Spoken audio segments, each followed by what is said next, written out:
पहली दाएं पड़ोसे आए बरात मोर रामा ससुररिया में। पहली दाएं पड़ोसे आए बरात मोर रामा ससुररिया में। सुनिला पंचो आपन ध्यान लगाए मोर रामा ससुररिया में।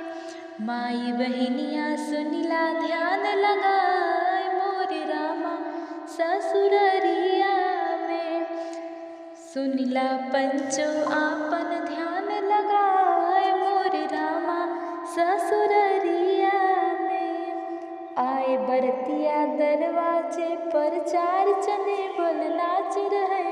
नागिन धुन पे नाचत नाचत आपन कुर्ता फाड़ रहे।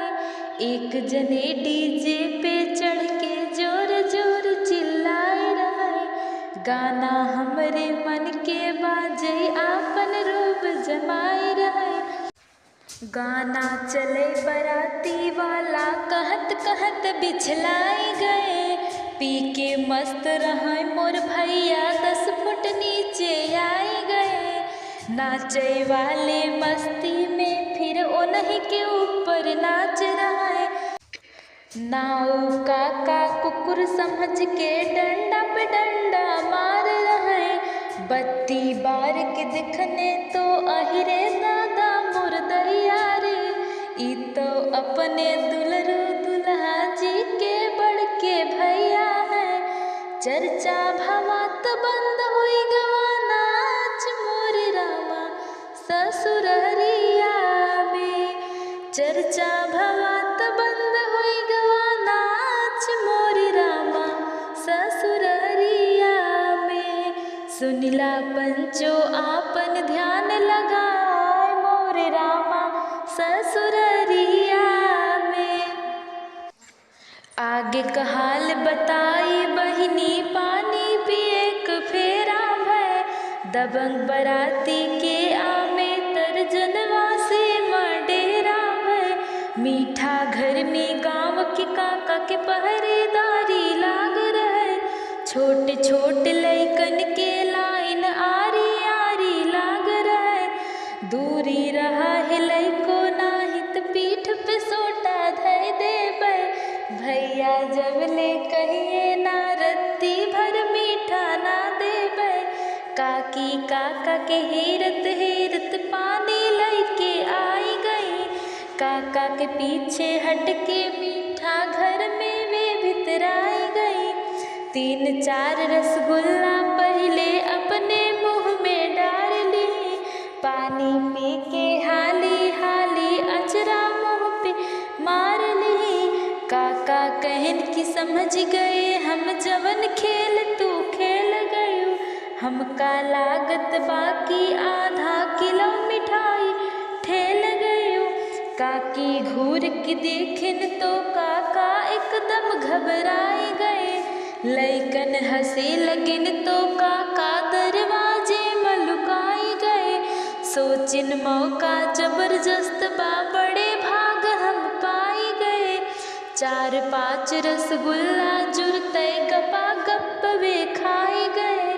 दरवाजे पे झांक के लइका गजब तमाशा देख रहे।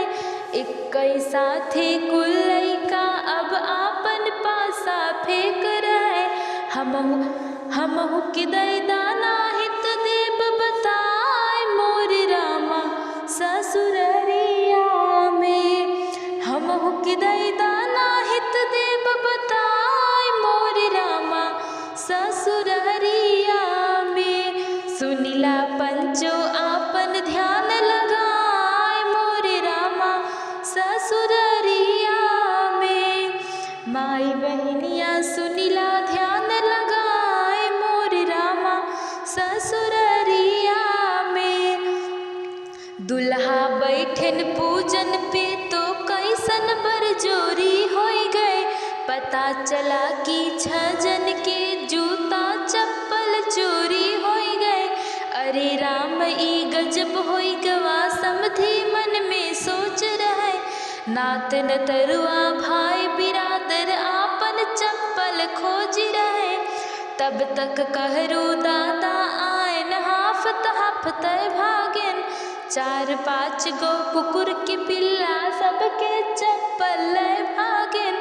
कौनो लैगे बसवारी में कौनो गैरोशाला में, कौनो लैके चढ़ा भिटहुरे कौनो लैगे नाला में। छोटका समधी आपन जूता खोजत पहुँचे पिछवारे। उही गाँव के बूढ़ी अम्मा सोवत रही है डरवारे।